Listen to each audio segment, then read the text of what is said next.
Muy buenas tardes.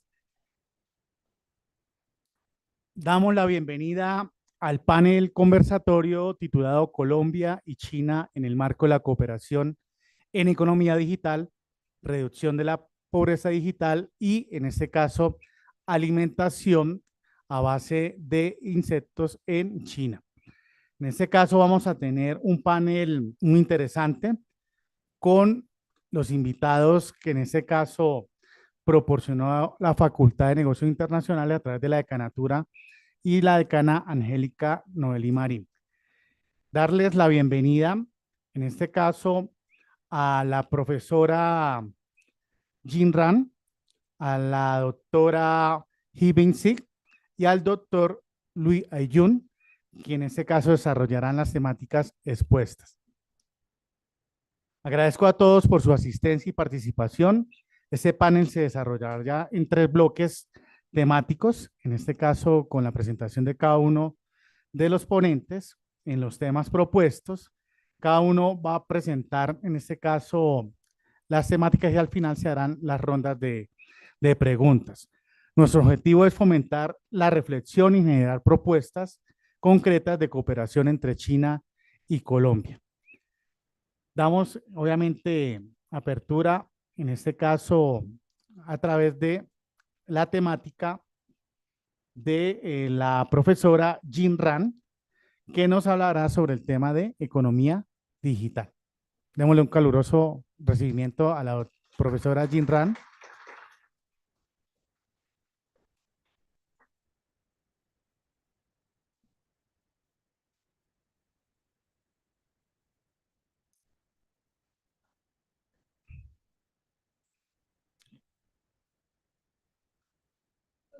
Okay. ¿Me colaboras con la presentación de la profe? La presentas. La que tú bajas, ¿sí?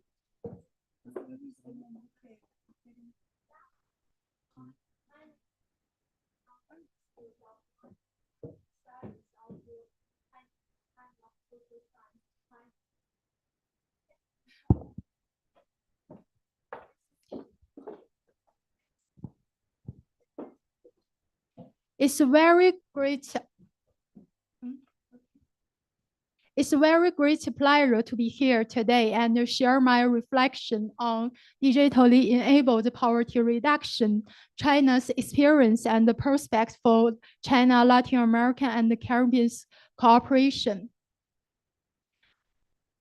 If you have any questions, I will try my best to answer them after my presentation. Thank you. The first, I will introduce China's strategies and models for poverty reduction through digital technologies. In fact, China's approach to digitally enabled poverty reduction is anchored in the interplay between a capable government and an effective market system with 3 key pillars that including national strategic guidance, infrastructure priority, and platform innovation. So the first thing is policy. Since the 18th National Congress of the Communist Party of China, poverty alleviation has been prioritized as a national strategy under the 4-point comprehensive strategy.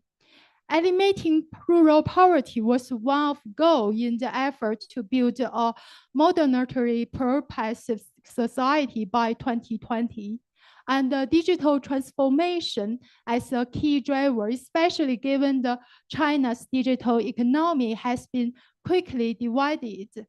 And also the government supports rural development to initiatives such as building a strong network and developing a digital China.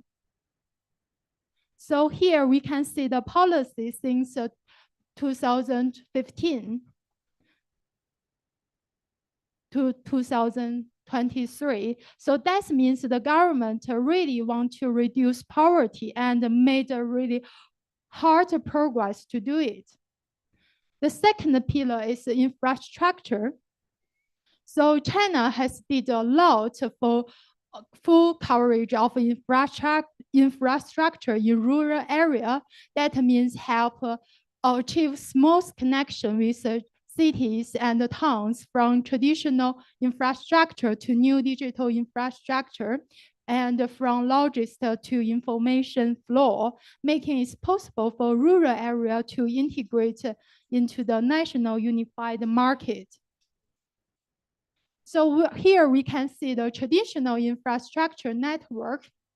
By the end of 2022, China's comprehensive transport network has exceeded more than 6 million kilometers, and the railway and airport also significantly improved.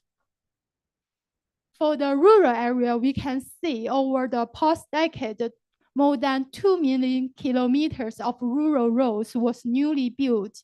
And by the end of 2022, the road shaft scheme has covered nearly 100% of rural roads, which help to integrate the transportation and e-commerce. So such as initiative rural goods into cities and urban goods into countryside, which help enhance the rural-urban flow of labor, goods, and capital, also boost the rural incomes and industrial upgrading, and support poverty alleviation through market-driven mechanisms. From the digital infrastructure, we can see by the end of 2021, the coverage rates of 4G and fiber optic in administrative villages has been exceeded 99%, so nearly 100%. Also, by March 2023, there are more than 2.64 million 5G base stations, and there are more than 600 million 5G mobile users. And the first time the IP video traffic surprised IPv6. So from another key indicator, we can see the connectivity.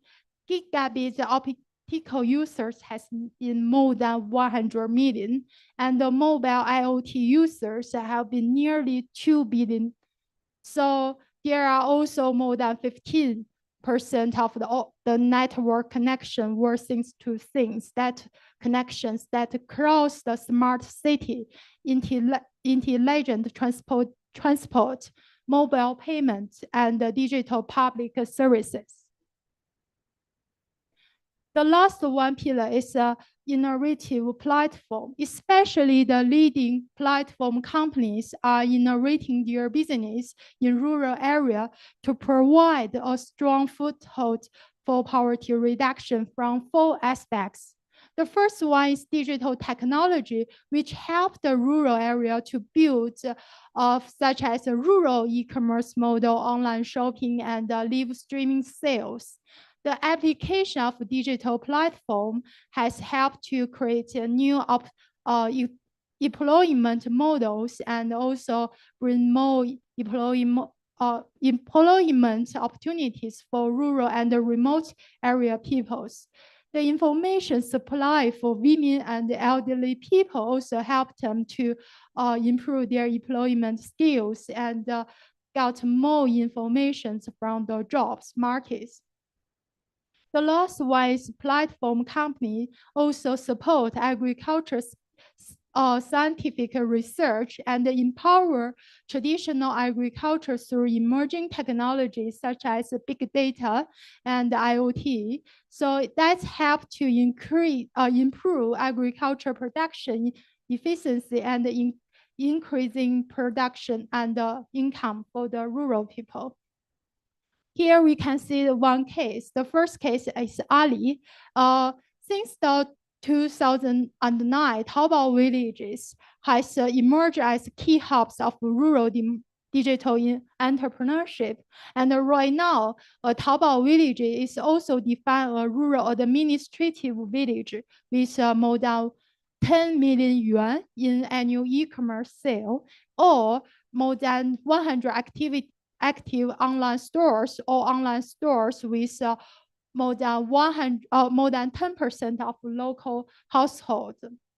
From the border level, we can see Taobao towns. That means townships with more than 3 Taobao villages, or the townships with more than 30 million yuan e-commerce sale and with more than 300 online stores.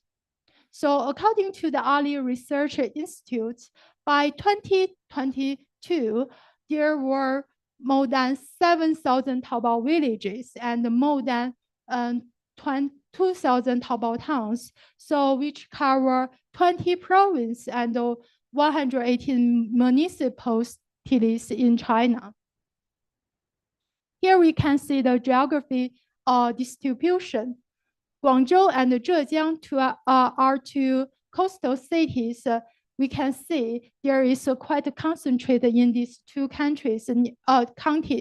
For example, nearly 90%, more than 90% of total villages are Taobao villages, and more than 74% towns were Taobao towns. Why Taobao villages succeed? We can see 6 drivers. The first one is e-commerce efficiency because of the low transaction cost, direct supply and demand link. And another one is rural entrepreneurship because of the low startup cost in villages.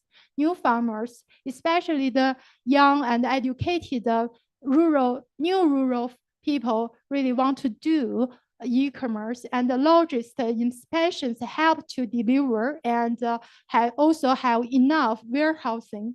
So the technology penetration and the platform inclusive also give the opportunities for rural people to access the markets. And this initiative also brings 3 key impacts. For example, help to create cluster of digital entrepreneurship in rural China, and enhance income of diversification and rural ruralization. Also created a model for platform-led poverty alleviation and inclusive digital economy. Here we go through the second case. BitDance, also named as Chinese TikTok.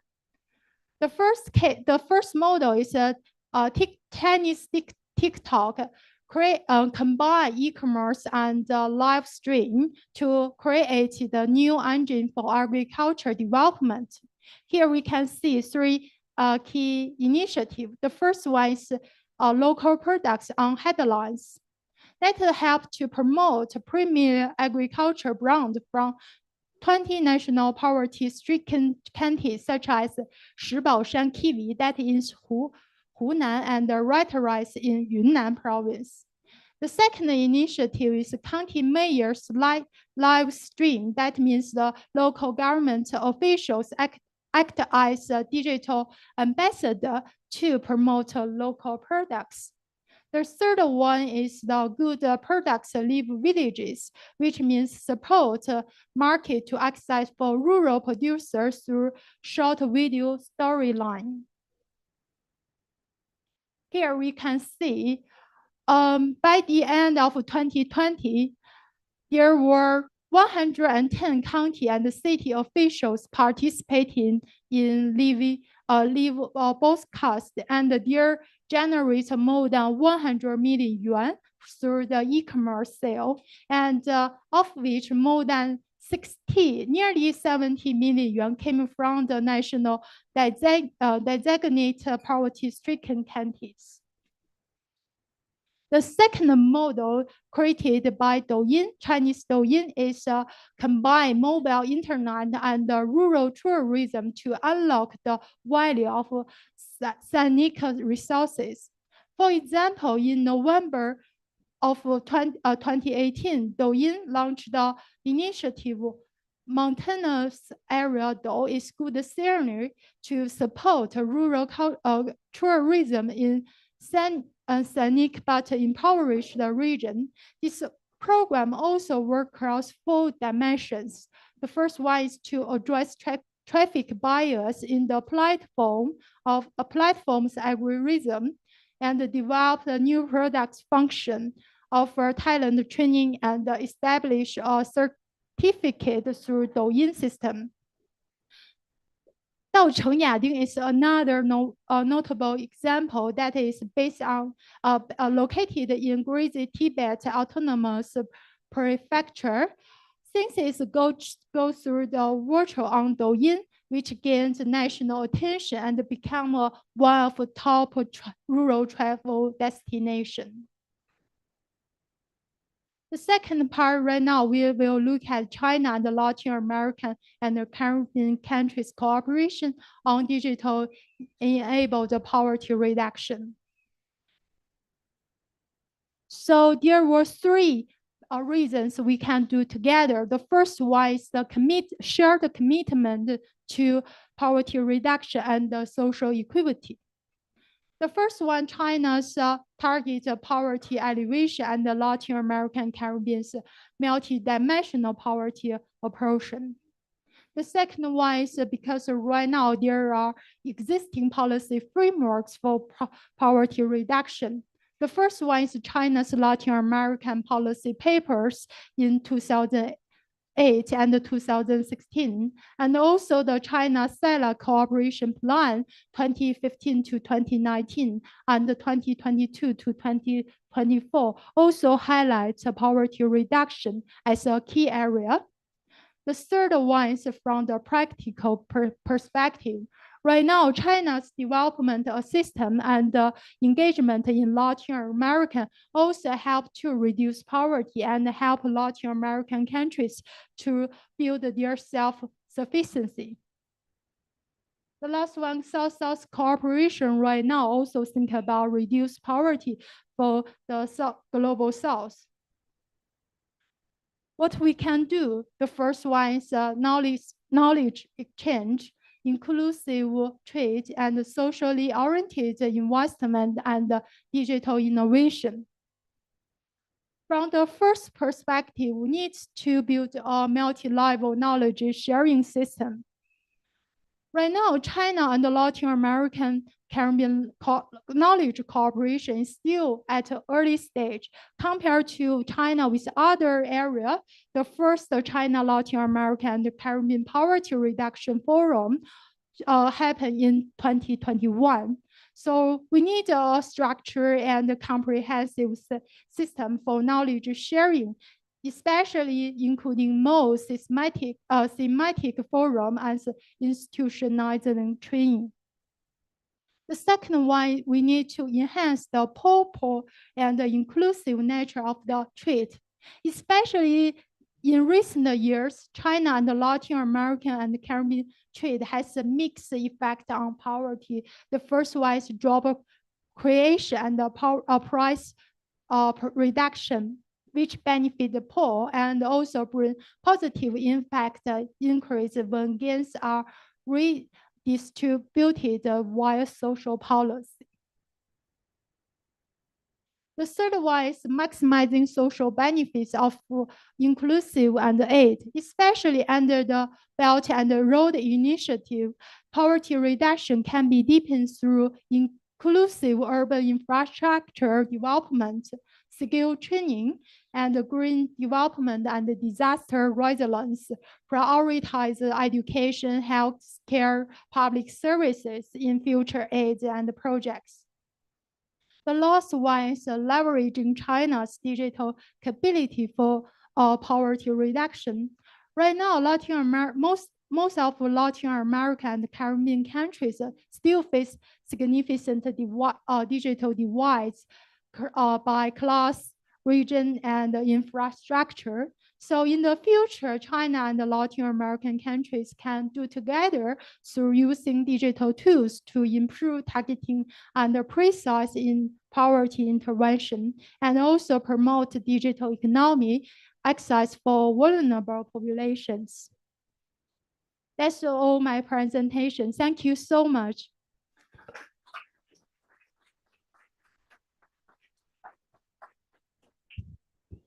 Gracias a la doctora Hevinsip por su tema de reducción de la pobreza digital en el entorno mundial. A continuación, vamos a presentar al doctor Luis Ayun con su tema comercialización de alimentos a base de insectos en China. Una bienvenida, doctor Luis. Bienvenido. Un aplauso para el doctor.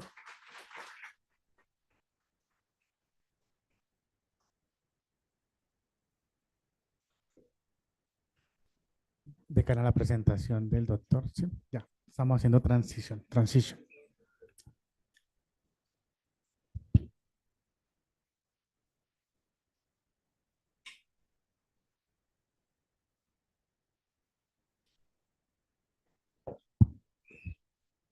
Okay, good afternoon, ladies and gentlemen, boys and girls. It is my honor to be here. This is my first time to be in Colombia. Before I come here, I traveled a lot. I also been to Europe, also been to America, and been to Africa. But from when I'm here, I find this is the most beautiful country, and I'll try to learn how it compares with China.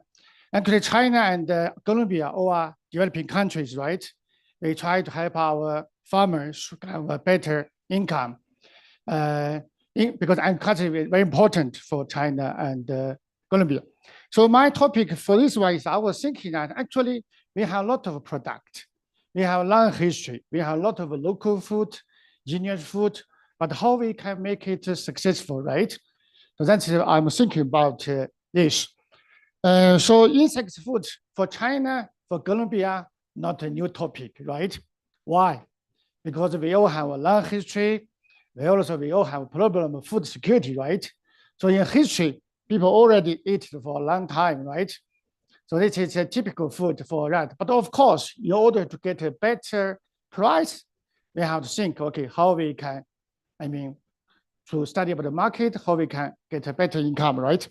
Anyway, I try to use China case to think about development of insect food. Then most important, we have to understand the consumer need. Actually, I think by the textbook or maybe the media, you have learned a lot about Europeans, Americans are talking about insect food.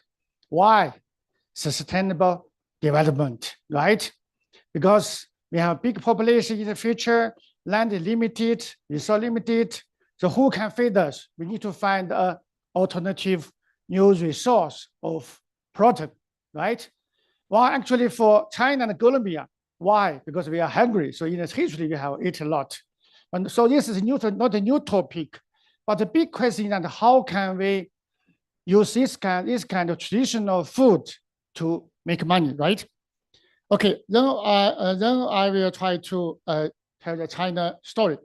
Anyway, because I like this topic, so I published several papers about it.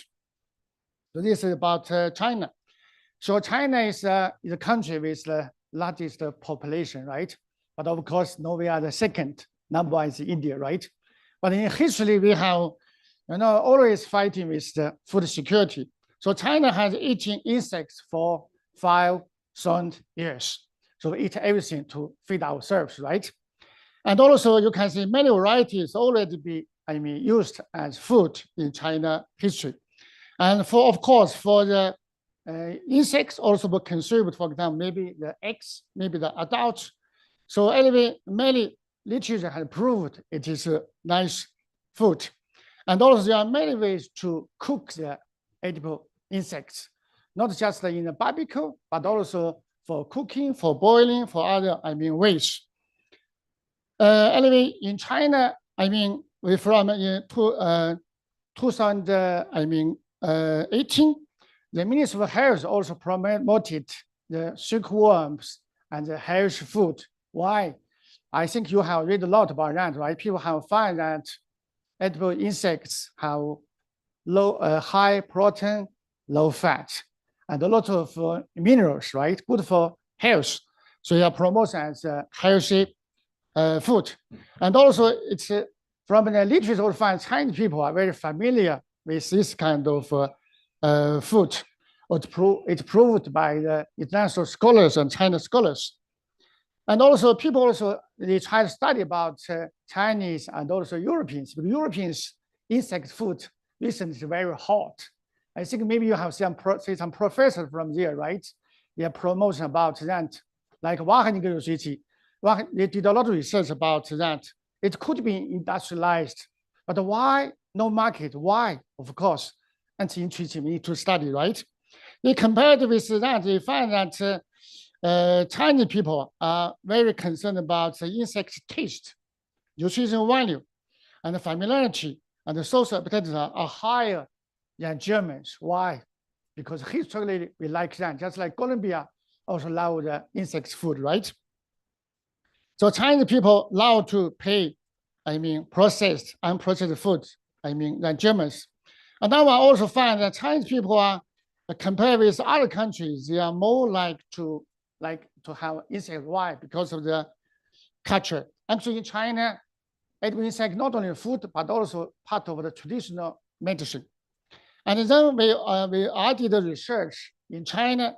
I found that people, why like it, dislike it, because people are worried about insects for beer, right? Feeling of disgust, and also the knowledge level, age, household size, household income, all have some impact. Why?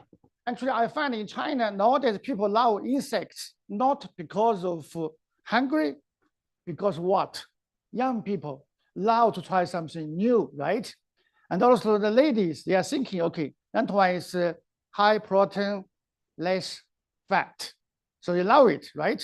So in the city, in shopping areas, and you can find the barbecue, you have the insect food there. And of course, you can find different households also have different willingness to eat the insects. For example, if you have the kids love to try something new, right? I love the worms, right?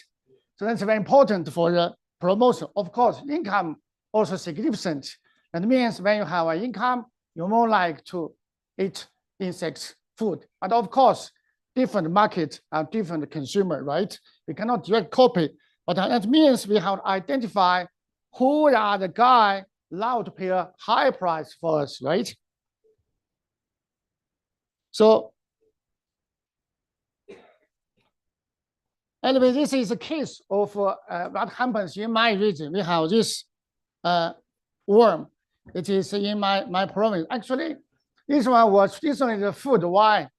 Because people are grow the beans, but 1 year that the worms, they eat the beans, so no harvest. So what people can do? Okay, they eat it. They find it is good, so it start become a food. But nowadays it become a local, industry, quite popular. The price also very good. A lot of tourists from the nearby, from Shanghai, from they take the high-speed train, go there to have a try. So you can see, actually, they just use the bean leaves to, breeding the worms. Then finally they process it, become food. And the most interesting one nowadays, actually, they even create a festival to celebrate it. Why? Because people from the city allow to see something new, right? You allow to see how you feed the worms, how you process it, and how do you market it, right? So anyway, of course, for industry, if you want to make money, you have to manage some technology. So what kind of technology this man can tell us?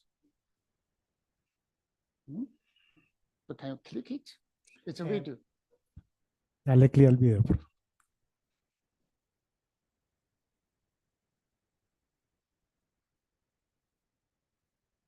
大家好，我是小朱静。很多粉丝朋友问我豆蛋是怎么养殖的，今天我来详细的给你们讲解一下啊。这个是我们的豆蛋种棚，我们的豆蛋就是在这里育种的。第一步，让种虫入土，保持一个湿度跟温度。你看这个洞，就是豆丹化成豆天鹅之后钻出来的这个洞，这里还好多，这里又损耗掉了。贴上，你这里，这个是豆天鹅，它们已经开始出来产卵交配。我们现在人工在收集它们，把它们抓出来之后放到产房里面。来看一下，这个是正在交配的豆天鹅，我们今天早上从种棚里面抓出来的，这一筐还没有交配。这里有一个知识点啊，一定是要交配过后的豆天鹅产的虫卵，才能保证产量，保证出虫率。等会我们要把这个拿到产房去，让它再进行交配。这里就是豆天鹅的产房，你们看到了吗？它们都在成对的交配。完了之后，我们人工把它收集到这个网筐里面。你们看，这个就是它产的虫卵，一粒一粒，是不是很神奇？产卵之后就完成了它们的使命。回看一下豆天鹅的一生，从幼虫长成成虫，然后再产卵交配，然后到死亡，只有短短几个月的时间。你看。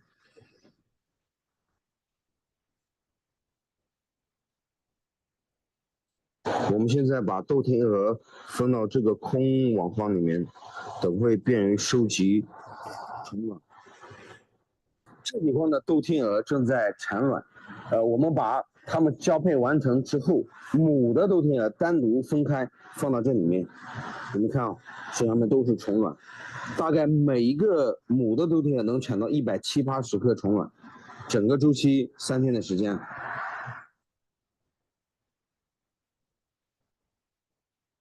这个就是我们收集好的一部分虫卵，等会回去我们还要再给它加工处理一下。就这一点点，大概有5万多克。你看它产完卵之后，肚子都是瘪瘪的，里面啥都没有了。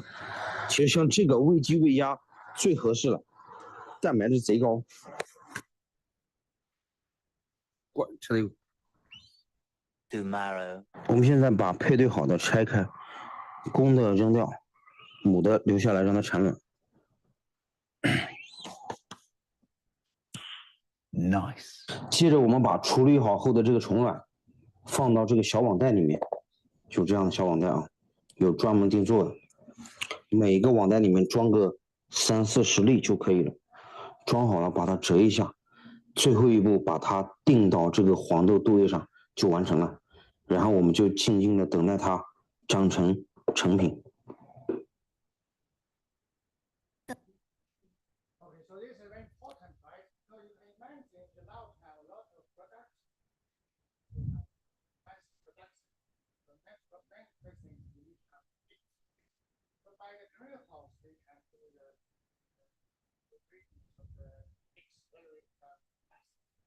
Of course, nowadays they also have exchange.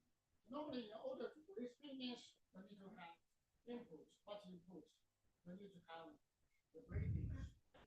Then you need to have soybean. Okay. You need to have the soybean, right, for the worms consumption. Then you need to have land, right? Then you need to have the technology. Just like I said, you need to do a fast breeding of the eggs, right? Then you of course when we harvest, you need to have a marketing channel, right? So you can see when you harvest it, some will become the seeds. You go to the greenhouse, right? They do it again to do the breeding. Then the rest will go to the process. Then some will become a doudan can. So it's a canned food. So they processed. It's a high protein, less fat. I guess ladies will love it very much, right? And then they also become the doudan oil because people think it's ugly, right? I don't like it. So they process it, make oil from it. So become something nature and a good nutrition, right? Then they also use the living body to do some other process. Then finally go to the retailer. So nowadays, actually, there are 100,000 people are working in this sector. They become a very good business. And of course, we are economics, so we allow to think about the cost and benefits. So you can see, if you allow to do this business, the most important investment is what? The breeding for the eggs, because you need a lot of eggs. So how can you get enough, right? So you need to love the invest for that.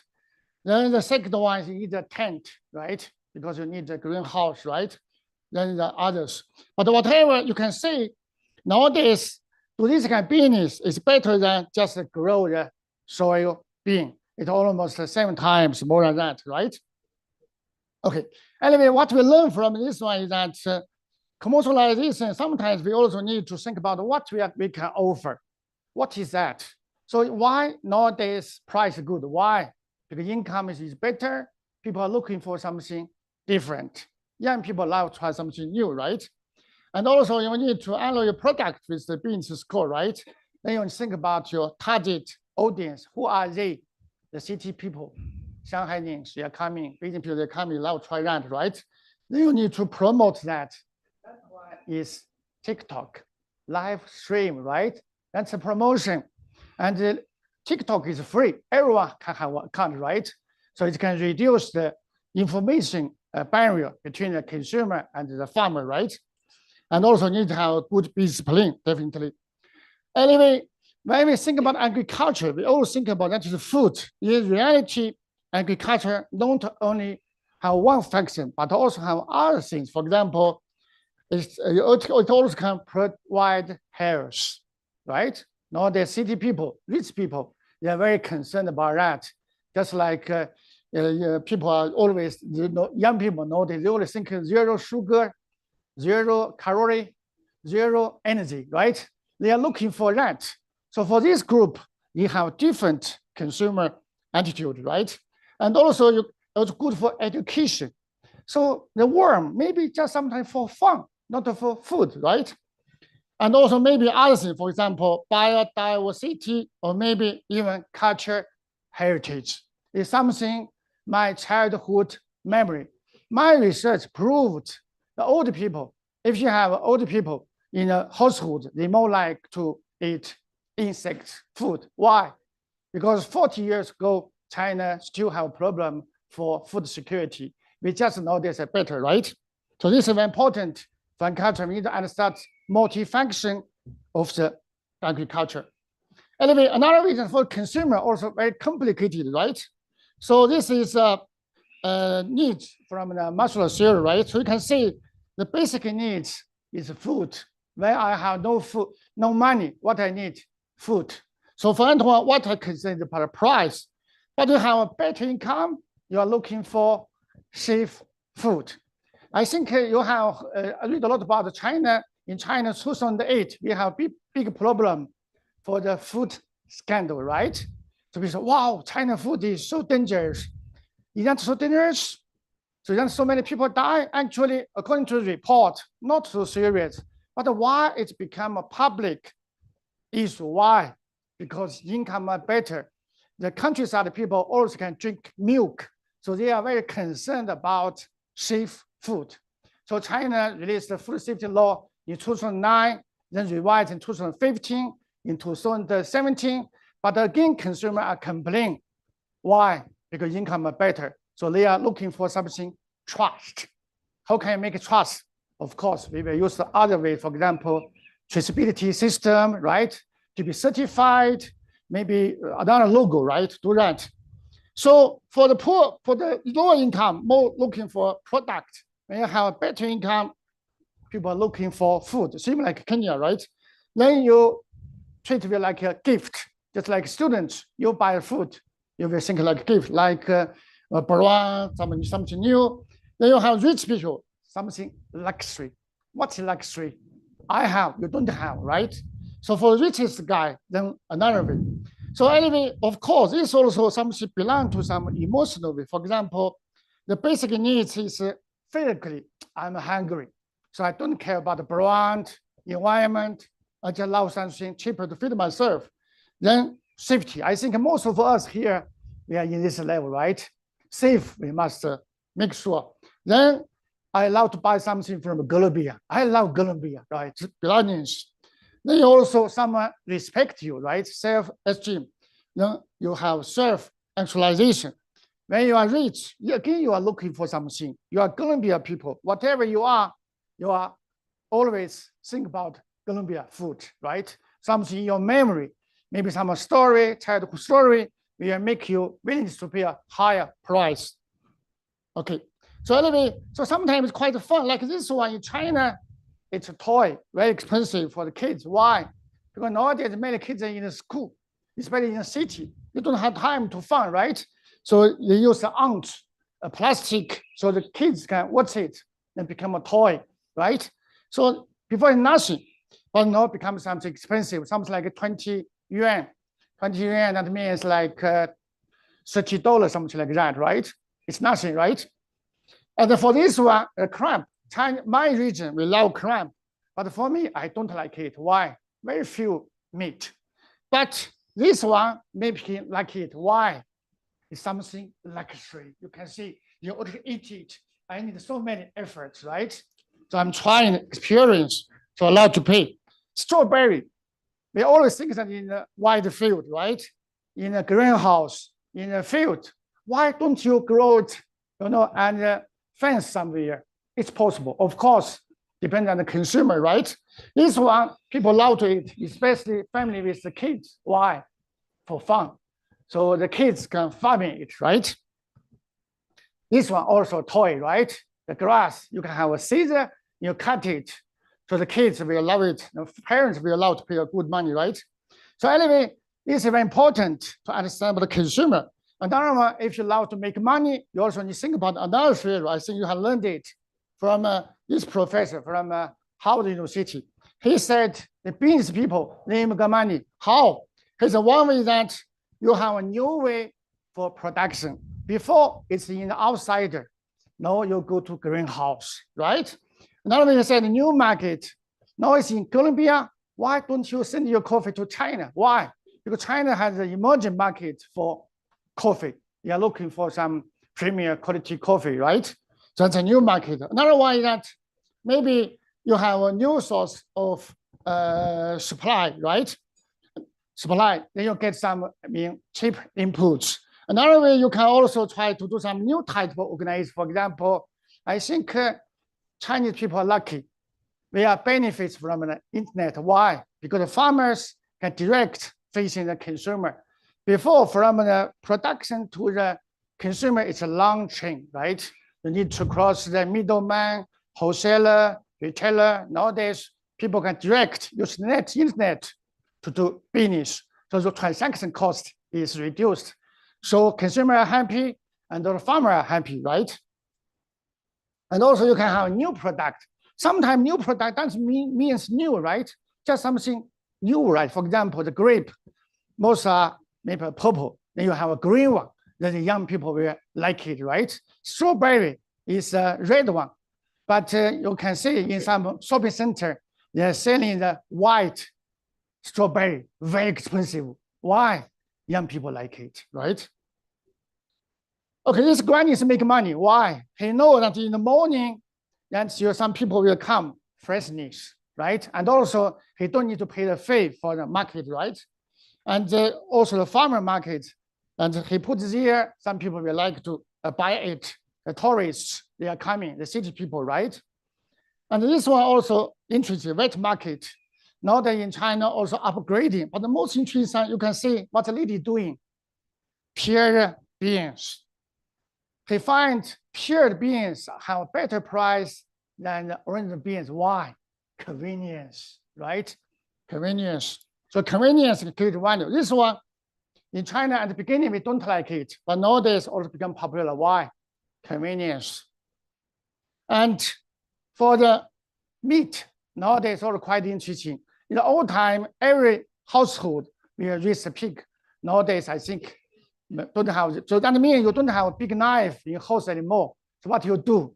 Go to the supermarket, you will order, okay, I will order like this, lips, right? Maybe I ask some meat for dumpling, right? So the carts become very important, I mean, for the supermarket. Actually, supermarket get more money from it here. Okay, so this one you can see in the supermarket, the vegetables enjoy moisture. Why? Freshness. My research will prove that for vegetables, number one position criteria is what? Freshness. So supermarket do this. Why? By this, they will attract you guys. Because a mom don't like you to buy the vegetable from the supermarket. It's not fresh. By this, it's fresh, right? And of course, nowadays, the e-market play a very important role. We have mentioned also Professor He. So I think Chinese people are very lucky. Nowadays, almost 4G, 5G. I think 98% of the village they already have. So it's very convenient. And also the cold chain, they are very fast. And also we have some big platforms. They play a very important role for that. Nowadays in China, if you do business, you go to online. Why? Because people don't like to do it anymore, right? I just control my time, sorry. I try to finish in 10 minutes, right? And this one interesting. What's this? Actually, it's WeChat. What's WeChat? It's a social communication. I mean, most people are sending messages, right? Actually, WeChat also for business. You can have a shop at WeChat. Why people can make business here? Because WeChat create trust. WeChat is based on the telephone number, right? So people know that you are French. So by this also have very good network. Of course, also convenience, right? Okay, anyway, let's go back again, do that again, right? So actually, in order to develop this, they also do a lot of, marketing strategies for the product. Traditionally, they are located in the soybean production area, right? And also they allow to cook bean insects dishes. And also they have canned bean food, bean insect food. And also have frozen bean insects. They even have the oil. So the product, you can say, they are upgrading, not just I eat it, but you have different varieties. Secondly, for promotion, nowadays they are also do a lot of work. For example, you have a culture shock. They even have a culture shock to do promotion. Tell people how we process it, how it's coming to become a food, right? You have a festival. You also promotion of a healthy life because they know income is better. What people are looking for? Healthy. Then you also use the influencer in the TikTok or in the live stream. And then they also try to remind people of the childhood memory. That's something you have tried with your parents, with your grandparents, right? And nowadays they also build a big market to do the treat because you know this one generally is high expensive, so need someone from big cities to come to do the trade, right? They also have the middleman to do the collectors for worms to process it. And for the price, it's really good. Now looks like sometimes it's 500 yuan per kilogram. So it's very expensive. Okay, anyway, so maybe this one again. Anyway, this guy just tried to do a promotion. You will see how they organize a culture park. That means when you are coming, not only enjoy the food, but also enjoy the culture, the beautiful scenery, and also the history. 大家好，我是小书记，我现在在我们灌云县，可以说是全国最大的豆丹交易中心市围村。今天带你们详细了解一下我们国内少有、苏北仅有、灌云特有的美味佳肴豆丹。书记你好，你好。今天很荣幸来到我们产业园来参观学习啊。好的，欢迎。麻烦你简单介绍一下咱们这边整体情况，好不好？啊，好的。我们的豆丹产业园呢，建于2016年。我们前后啊这几年投资了大约是600万。整体的这个规模现在占地面积是800亩。每年为村集体能够带来这个将近40万的这个集体这个经营收入。我现在所在的位置是1号厅，这里详细的展示了豆丹的历史、由来、文化，包括现在的加工工艺啊，从生产、加工、销售等等。对我们豆丹文化比较感兴趣的朋友，可以现场来感受一下，还是非常的有震撼力的。神奇豆丹，美好灌云。这张图片是我们17年举办的中国豆丹美食文化节。看这个豆丹宝宝可不可爱？如果真长这么大，是不是很吓人？这里就是我们的豆丹种植区，你看黄豆都已经长这么高了。这里是我们的豆丹实验室，主要功能是育种、培育和研发。看到了吗？豆听了，它们正在交配，马上它们就会产卵。你过一段时间，我们就可以把虫卵挂到黄豆上面去。这个大厅就是豆丹交易中心，每到开市的时候，这里面都是挤满了人。在这里，冷库和加工区都是一应俱全的。可以说，豆丹在我们灌云不仅仅是一道美食这么简单了，它已经上升到了一种文化，是一种把我们灌云推向全世界的一张名片。It's not only a food, but also a culture, right? Okay, so anyway, when we do business, we need to understand about the SWOT analysis. It's very important, right? To know what you have, what kind of strengths it have, right? Also need to hold a competitor in the market. So for this kind of food, you know, it's a small quantity. So it cannot depend on lots of production, but more focus about a niche market to see, really target population, right? So anyway, from my study, we find that for this kind of food, number one, still not about production, but about what? Consumer acceptance. But by we do some information trace, we find that young people nowadays they love it. Why? They are looking for low fat, high protein product. They are looking for some novelty product. So that's the market. In Shanghai, the high-income group, they are looking for something luxury food, right? Second one is for this kind of product, nowadays still local food. That's a problem, right? So you need to have to be regulated, right? Need to have a national law. Another one, in order to have a better one, again, need to do, a lot of work about technology, right? Try to see how we can process it.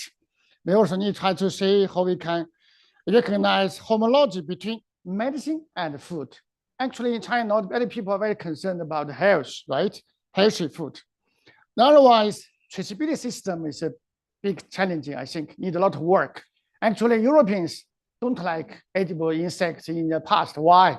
They worry about the hygiene issues. But nowadays, I think we can use, the modern industry to develop it. Okay, anyway, this is some paper I published with my colleague from Cornell, United States, and also from Italy. Also, I think some are from Mexico. Anyway, if you like, you can read it. But anyway, I think in the future, this is a very good alternative protein source for us. It has potential market. China can do something. Colombia also can do a lot. Yeah, thank you.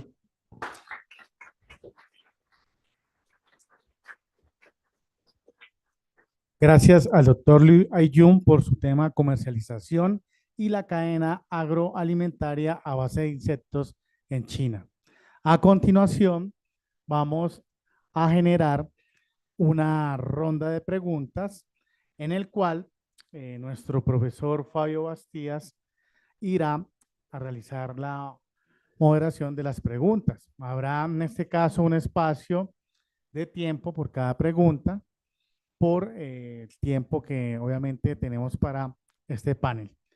Recordemos, estamos en el panel sobre Colombia y China en el marco de la cooperación en economía digital, reducción de la pobreza digital y alimentos del futuro.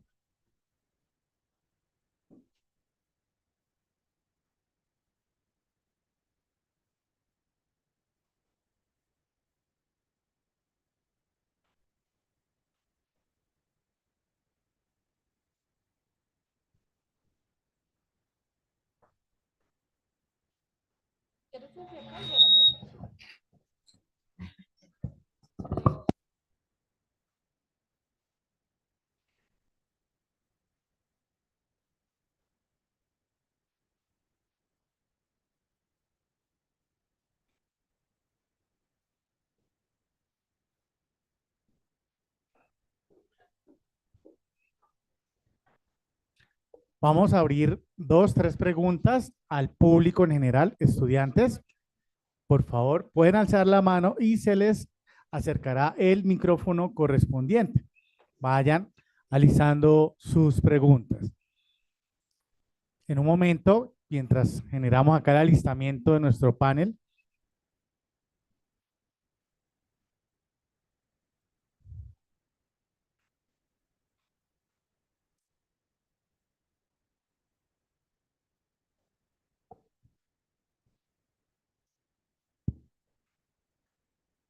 bueno, ya hay una pregunta.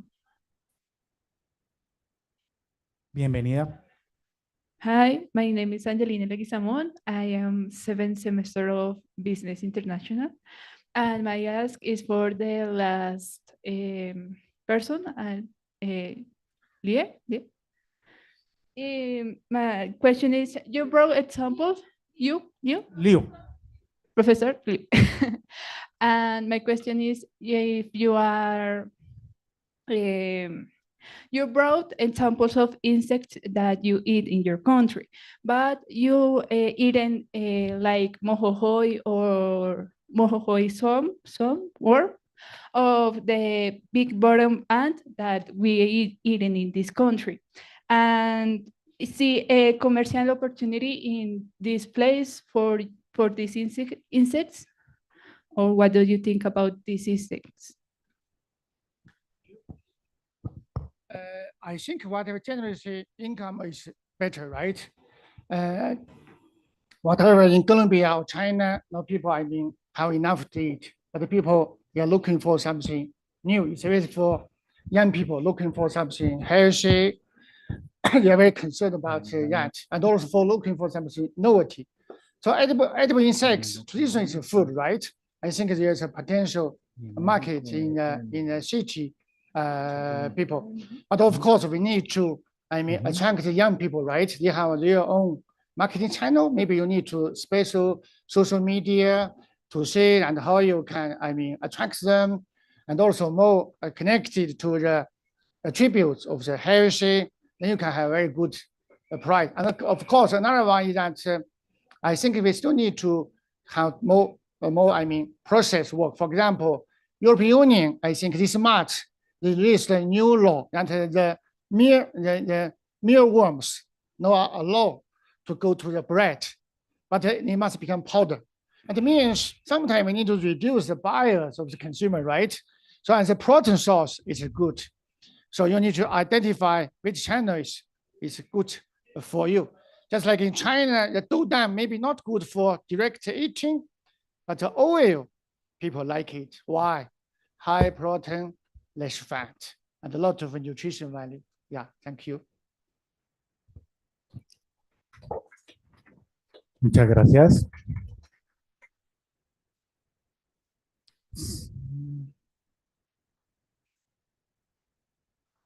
Acercar un poquito el micrófono para mayor claridad. Okay, hello, my name is Leonardo Rincón.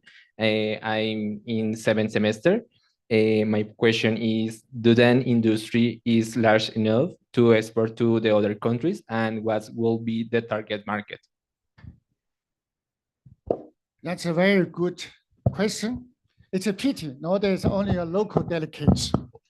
Of course, in the future, maybe possible, but if you for export, it means you need to have large quantity, and it means again you need to increase your produce skill, right? I don't think it's anyway depend on market unless the price is very high. Recently, I think it more looks like another one is also because the trade regulation, different countries are different. I think for this kind of noble food, it's much difficult to enter another country, right? Need a lot of, I mean, experiment, and also need a lot of discussion between the two countries to make sure that it's something it is a reasonable product. That's why we are studying about international trade law, right? It's very important.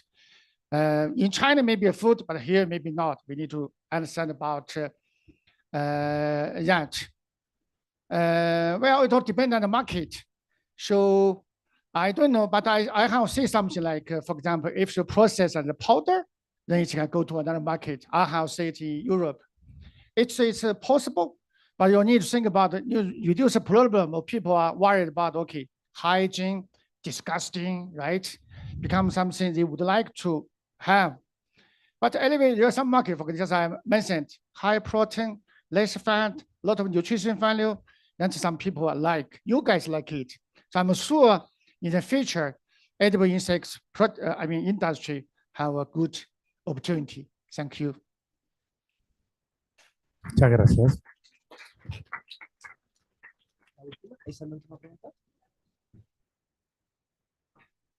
Hi, my name is Jaime. First of all, thank you for being here and sharing the knowledge with us as a student. My question for you is, how common for you is selling these products in Colombia?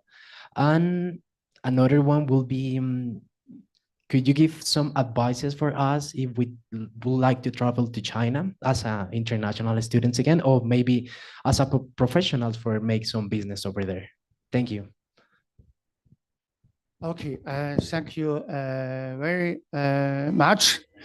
Yeah, of course, I think even in all the literature, I mean, they suggest that for edible insects, the big problem not about production, no problem. I mean, Europeans, USDA have done a lot of research.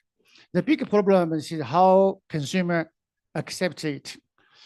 In order to do that promotion, of course, it means we need to do a lot of promotion to change the behavior of the consumer, tell them that it's normal food, and also reduce the worries about this kind of food in the future. Actually, I think notice we are doing. In my research, I just sent a paragraph of some words from an old book. It's about a traditional medicine book. I find by this kind of treatment, consumer would like to pay, accept it, also allowed to pay a high price. And of course, it depends on region. The high income area, they're very concerned about healthy. They allowed to pay a high price. Low income, maybe take some time. So we need to find the niche market.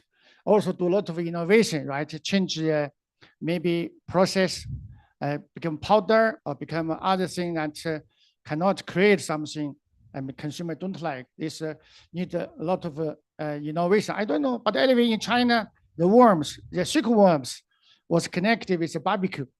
So when you are eating something, you are drinking beer, suddenly someone give you a stick and several silkworms in that. They say, whoa, what's that? Then you eat it. And you say, oh, you are so brave, right? Because of brave, you're allowed to eat it. You have a good memory. The next time you will introduce to your friends, right?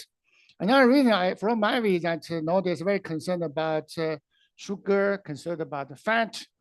If we process it in normal powder, I have seen that some lady, they just eat, what's that? The protein powder. I don't know if it's available here, the protein powder. You don't eat food. I want to keep me slim. I don't want that. I think edible insect is better because natural, right? People will love it. So I'm sure it's no problem. Another one for you guys would like to go to China, I think it's a lot of opportunity, right? China nowadays also open, we have become more and more, involved in the international. We also we have a big market. We also export a lot. We allow people to go and share ideas, to working with us. My university, I think I start teaching, foreign students from 2010. Every year we have students around 200 students, PhD and master program. I think they did a lot of work. Maybe a big challenge is the language, but also sometimes you need a big balance. Another way, people more allowed to experience how the China recently has been changed, right? You can learn some new idea, you can get something you want. Well, we are better, but again, we have a lot of challenges. We allowed to share with you guys. We allowed to learn from Colombia. I think the world in the future is in your guys' hand. We can working together. Welcome to my university. And every year we also have the scholarship. So if you like, you can go to China Scholarship Council. You can go to the university website. Every university they have English websites. So they are calling for students from a CSA scholarship, province level, university level. Yeah, they have. So if you really like, you can go there. Only problem is from my experience, it's better you have to manage English, because Chinese communication fine, for writing a little bit difficult. So my suggestions, we would like to use English as a teaching language for research. While in the spare time, you can learn English, you can learn French, no Chinese, no problem. I'm sure you will see a lot of things new. Yeah, that's all. Thank you. Ok, sí.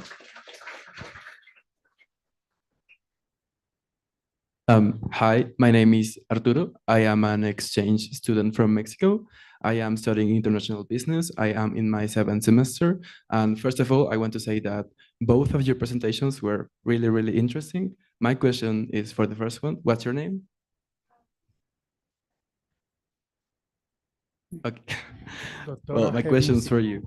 Yeah, you can call me Emily. Emily? Okay. Yes. Well, Emily, my question is, well, you talked about merging urban places with rural places. And when governments tend to do that, there is more impact or influence from the urban places to the rural places rather than from the rural places to the urban places.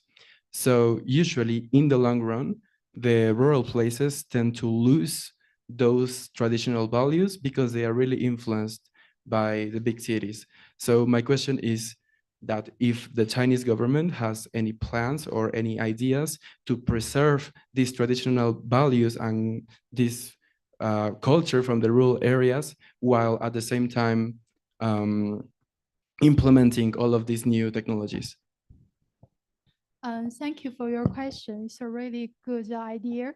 And actually, like in the past decades, based on my research and my previous presentation, as you can see, the central government really focus on the rural ruralization, and that is help the rural economy and the rural development. So they also encourage urban residents, such as through Douyin, to recognize rural value, to go there, to visit there, and involve in the local culture. So right now, basically, I know like it's not just China, and the modern urbanization and globalization is a trend. So like, but in China, a rural area also just developing their values based on like new media, new agriculture technologies, and also rural area, just like what we see, 5G, 4G is nearly 100%. It's similar to the urban, I mean, like rural area also have the same or similar living standards with the urban. So the different thing maybe like the culture in the rural area, you know your neighbors much because maybe you are born together, you go to the same school, university, etc. So right now, the central government also helped the rural area to have the equal access to facility, food, basic everything, and also the education and the health, and so on, this kind of public services. So only we can see the rural area has its nature scenery. So there is basically there is no different from the urban area. Thank you. Muchas gracias. Bueno, a continuación vamos a dar preguntas a cargo del moderador, el profesor Fabio Bastidas, en el cual vamos a iniciar con el panel de preguntas a la doctora Hevinsi. Bien, bueno, muchas gracias. Entonces, dando continuidad a este espacio de preguntas que básicamente nos ha generado aquí bastantes inquietudes y necesidad de estar obviamente abordando conceptos de la cultura, desde la parte, como lo veíamos, digital. Doctora, ¿qué políticas públicas han sido clave en China, fundamental desde la posición del gobierno, para poder cerrar la brecha digital en zonas rurales y de alguna manera cómo podrían servir de ejemplo para implementarse en Colombia. Okay, going to ask you, Hugo. Which public policies has been key in China to close the digital gap in rural areas, and how could be implemented in Colombia? Thank you for your question. Just as we present, the government has really focused on the infrastructure modernization and inclusive connectivity. So such as through the policy like building a digital China, so the government heavily invested in the last mile digital infrastructure, in expanding 4G, 5G, and the fiber optic network to rural and remote villages. And also, I think in Colombia, the government also did a lot, made a huge progress in digital infrastructure, especially since the Viva Digital 2010 to 2014 policy, and that is aimed to reduce poverty. But a challenge remains. I think one of the things, some of projects are still fragment, and some often duplicated because of the local government's priority and different supplier choice. So I think the first thing maybe the government need to strengthen coordination mechanism across the national and the local level to integrate a fragment project and improve resource allocation. Thank you. Bien, en ese sentido, como podíamos nosotros también establecer acá, es importante generar ese impacto a lo que es el desarrollo local. De alguna manera, las necesidades que se logran ver para poder reducir esa brecha entre lo rural y lo urbano, y como lo escuchábamos, la necesidad de preservar, pero también de generar aspectos propios de cooperación, lo que nosotros en términos de relaciones internacionales llamaremos una cooperación descentralizada, que se enfoca básicamente al desarrollo local. Doctora, gracias. Como segunda pregunta, podríamos nosotros en ese sentido y en esa sintonía de lo que es esa reducción de la pobreza digital, ¿qué modelos de cooperación académica, qué modelos en términos de cooperación académica y tecnológica pueden apoyar la reducción de la pobreza digital en comunidades indígenas o afrodescendientes colombianas? Okay, what kind of models of academic and technological cooperation can support digital poverty reductions in Colombia, indigenous or Afro-descendants communities? Thank you. That is a very excellent question. Because like supporting digital poverty reduction in this kind of minority communities is one of the most challenges we face right now. The first thing I say is to co-design this kind of digital software and tools first, because basically, as we all know right now, the digital tools and the emerging AI systems right now either developed in English or Chinese. Even Spanish translation exists, but this is not already sufficient for this kind of minority groups because they have their own languages.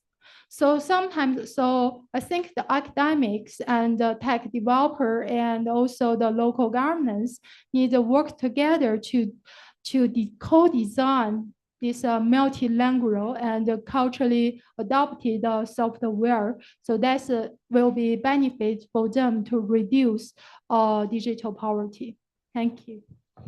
Importante entonces tener en cuenta lo que es el aspecto cultural de este tipo de poblaciones, como tal que pueden ser minoritarias, pero que tienen una gran riqueza cultural. Entender que también tienen su idioma, su lengua y que es importante ser parte fundamental en el desarrollo de ellas. Es decir, hacer parte y hacerlas sentir importantes básicamente en ese desarrollo para poder generar esa reducción como tal de pobreza. Gracias. Finalmente, doctora, ¿cómo se puede garantizar que la inclusión digital genere desarrollo económico sostenible y no solamente un acceso a la tecnología, sino que genere aspectos que vayan apuntando hacia esos ODS, hacia esa condición de desarrollo? How can we ensure that digital inclusion generates sustainable economies development and not just technology access? Thank you. Thank you for your question. It's really hard to answer it because digital technologies like other kind of general purpose technologies can provide or maybe can boost the economic growth, but it also can make it slow down. It depends on how it's integrated into the market, industries, and the governance system. So sustainable economic development can't be simply standardized with a constant growth rate. And from my previous experience, what I think digital inclusion and should be meaningful only when the individuals, markets, industry, and the whole society can translate in technologies into capabilities, innovation, productivity, and equitable long-term development opportunities. Thank you. Importante entonces el papel del gobierno para el desarrollo de esas habilidades, capacidades, basándonos, como muy bien lo sabemos todos acá, en un concepto de desarrollo humano inspirado bajo los modelos de esa libertad y capacidades de las personas. Doctora, muchas gracias. Bien, doctor Liu. Desde la experiencia también. Hay algo importante que hay que reconocer, lo que nos comentaba la doctora que es el acceso. Hay que incluir una mentoría dentro de los ecosistemas, una integración de comercio electrónico, acceso a las microfinanzas y un apoyo político para crear actividades generadoras de ingresos, que es desde la experiencia lo que ella ha revisado en estos últimos años. Es importante destacar también con lo que nos decía la doctora, y gracias, profesora Viviana, el papel del gobierno, ¿no? Hay voluntad política y lo que impacta básicamente la idea de esa cooperación, de esos proyectos, pero con el apoyo estatal, es decir, el gobierno debe impulsar para generar ese desarrollo de habilidades. Ahí apuntamos a lo que nosotros vamos a enfocar hacia la idea de un desarrollo humano. Bien, muchas gracias. Doctor, su intervención que fue bastante interesante y que generó tantas preguntas. ¿Qué lecciones clave que podemos aprender nosotros como tal aquí en Colombia, en regiones como Santander, donde ya se comercializan insectos, se exportan como tal las hormigas, de alguna manera que en esas regiones se van a comercializar de manera tradicional? ¿Cómo se podrían escalar estas prácticas locales inspiradas en el modelo chino? ¿Qué podemos aprender de esas prácticas chinas para poderlo aplicar a un modelo local, por ejemplo, en el departamento de Santander? Professor Liu, in your studies on the commercialization of insect-based food in China, what key lesson could Colombia apply, considering that we have a region also Santander, hormigas culonas, that is ant, at speed are already a traditional marketed and even exported. How could these local practices be scaled up, drawing inspiration from the Chinese food? Okay, thank you. Yeah, I know. Yeah, Colombia people love the ants, right? It's a traditional food. They also export to other countries, just like coffee. Colombia actually has a lot of products. But my question is that in order to get a better price, we need to understand about consumer. That's why our colleagues are here, right? College of Economy and Management. Then we need to know this because generally see, a lot of products. Who like it? Only a niche market. We cannot expect everyone to buy my product. And also, consumer generally see you have many choice. So we really need to understand who are our real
yeah, I see some of the companies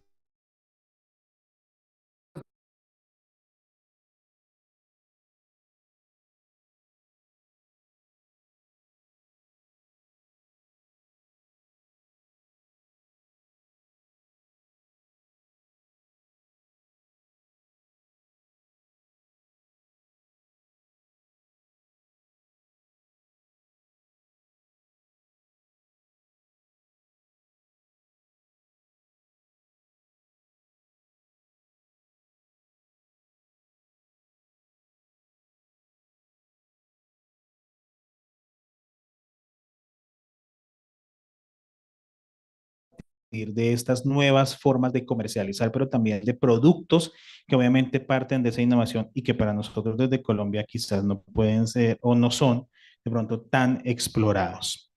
Bien, doctor, en el contexto de la aceptación cultural, su investigación en China destaca la superación de barreras perceptuales, una percepción en términos generacionales. ¿Podría comparar esto con el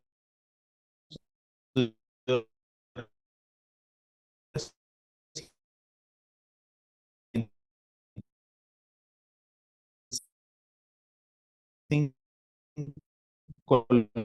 Colombia que muestran una aceptación moderada de insectos como fuente y mercados en Colombia?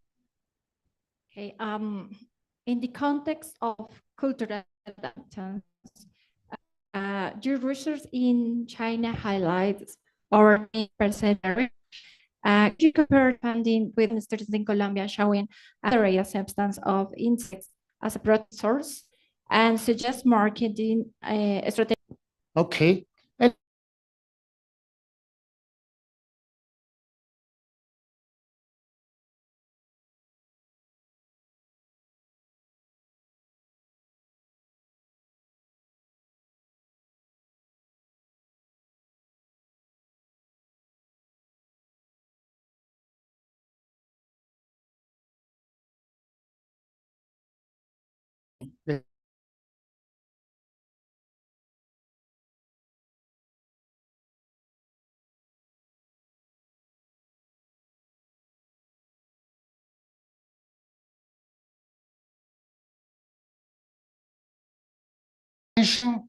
So that's why we study marketing. Actually, 10 years ago in my college, we don't have many professors study marketing. Why? Because at that period, people are more focused about enough, the increase productivity. But when income are better, just like China nowadays, I think young people, generally people are looking for something new. So edible insects become something, and when you are travel, you visit friends, even you want you to try that. Why? Because they are thinking that is a way to treat your friends. In Colombia, same, maybe not today, but to know, definitely it will coming. So every product need to study about what the market really need. Then you try to thinking, okay, maybe from food, or maybe from health, education, or maybe you mentioned about the culture. Actually, culture is not very important. Why? For tourists, when they come to Colombia, what are you going to buy? The ounce. Then, of course, generally, tourists love to pay a better price. Bien, en ese sentido, nosotros podemos aquí también identificar que a partir de lo que hemos escuchado como tal y lo que podemos nosotros analizar en el contexto de los negocios y las relaciones internacionales, básicamente podemos establecer que necesitamos fortalecer aspectos claves de cooperación. En ese sentido, básicamente, generar una acción que nos combine esa inclusión en términos de la economía digital, pero también la situación que genera el respeto por la cultura, el saber adaptar esas condiciones a los gustos, a las preferencias, a las marcas, como tal en términos generacionales, y también poder evidenciar de lo que pudimos ver el día de hoy, que no es necesario apartarnos de una herencia rural, sino que involucrar a partir del concepto de territorio. Además que la innovación va también en la condición de lo que hoy en día, por las generaciones que se presentan, en innovaciones de marketing, como lo veíamos, por ejemplo, con el consumo de insectos. Fortalecer el aspecto de cooperación, una relación donde ganamos todos los que aportamos a esa idea de la cooperación. Muchas gracias. Muchas gracias.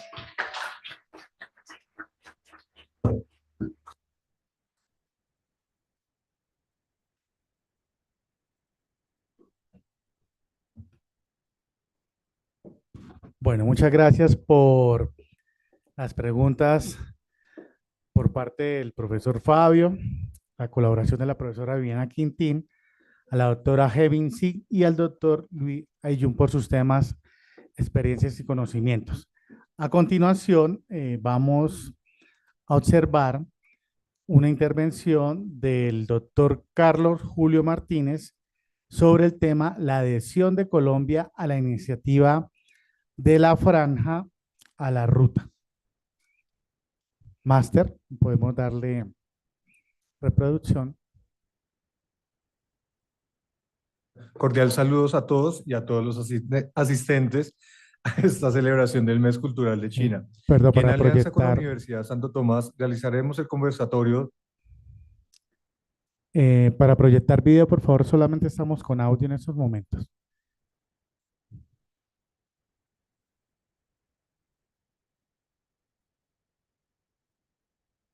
Paneles y conferencia internacional sobre economía y la iniciativa de la Franja y Ruta como una oportunidad para explorar el impacto global de la estrategia y sus implicaciones para el comercio internacional.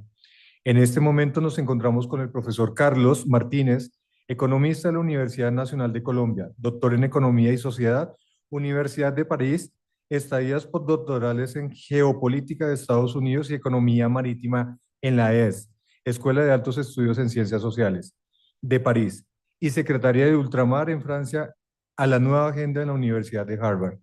Profesor de las Universidades Nacional, Externado, Tadeo Lozano, ESAT y CAEN, Curso de Altos Estudios Militares. Academia Diplomática, Augusto Ramírez Ocampo, Decano de Economía en la Universidad de Santo Tomás y Antonio Nariño, Director del Departamento de Economía en la Universidad Nacional de Colombia, conferencista en las universidades de Chapingo, UNAM de México, Buenos Aires, Central de Venezuela y de Ecuador, Andes de Venezuela y de la Escuela Superior de Guerra de Colombia, coordinador del Acuerdo de Cooperación entre la Academia Colombiana Ciencias Económicas, ATCE, y el Instituto de Economía y Política Mundial, IWED, de la Economía China de Ciencias Sociales, CAS. Profesor Carlos, es un honor para la Universidad Santo Tomás y la Facultad de Negocios Internacionales tenerlo con nosotros en este espacio de celebración en conjunto con la Embajada de China. Gracias por compartir su conocimiento con nosotros y su tiempo. Recibamos al profesor Carlos Martínez, démosle un fuerte aplauso, el cual lo invitamos al atril. Va a intervenir con la presentación la adhesión de Colombia a la iniciativa de la Franja y la Ruta. Bienvenido, profesor Carlos.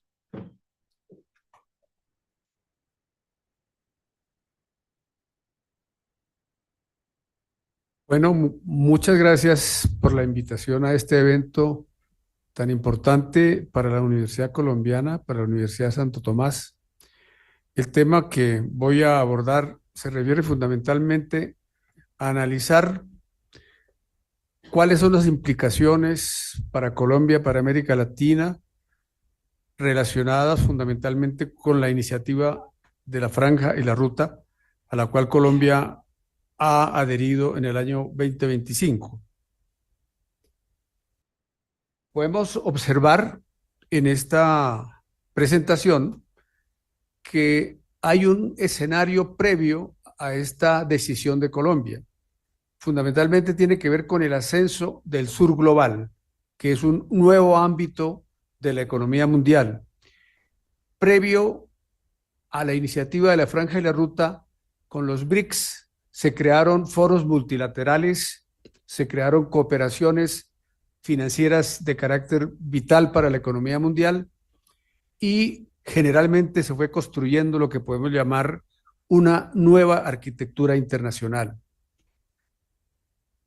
De los BRICS que inician en el 2000 9, fundamentalmente por los países que llamamos BRICS, significa Brasil, Rusia, India, China y Sudáfrica. Ese es el inicio de un nuevo escenario de articulación de las economías, fundamentalmente de lo que llamamos el sur global. Pero este escenario fue creciendo y tenemos lo que se llamaría los BRICS Plus, que significó para este escenario económico internacional la incorporación de nuevos países que ustedes pueden encontrar progresivamente en...